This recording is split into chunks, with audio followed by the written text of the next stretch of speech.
Hi வாங்க Japanese fluffy omelette எப்படி செய்கிறதுன்னு பார்க்கலாம். இது செய்கிறது ரொம்ப ஈஸி அண்ட் ரொம்ப டேஸ்ட்டாக இருக்கும். கிட்ஸ் எல்லாம் ரொம்ப கேக் மாதிரி இருக்குன்னு சாப்பிட என்ஜாய் பண்ணுவாங்க. ஸோ இதுக்கு நான் 4 முட்டை எடுத்துக்கிறேன். இந்த 4 முட்டையை ஒயிட் தனியாக யோக் தனியாக தனித்தனியாக பிரித்து தான் நம்ம செய்யணும். ஃபஸ்ட்டு யோக்கு தனியாக பிரித்ததுக்கப்புறமா அதில் கொஞ்சமாக உப்பு சேர்த்து பீட் பண்ணிகிட்டே இருங்க.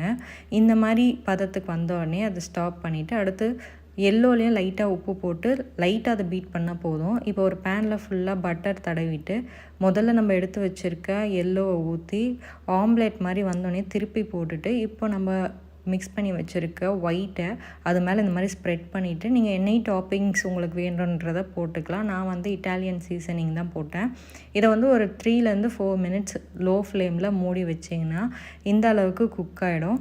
இப்படி குக் ஆனது இது மாதிரி கட் பண்ணி அழகாக சர்வ் பண்ணிங்கன்னா என்ஜாய் பண்ணி சாப்பிடுவாங்க எக் லவ்வர்ஸ்லாம். கண்டிப்பாக ட்ரை பண்ணி பார்த்தீங்கன்னா எப்படி இருந்ததுன்னு கமெண்ட்டில் சொல்லுங்கள்.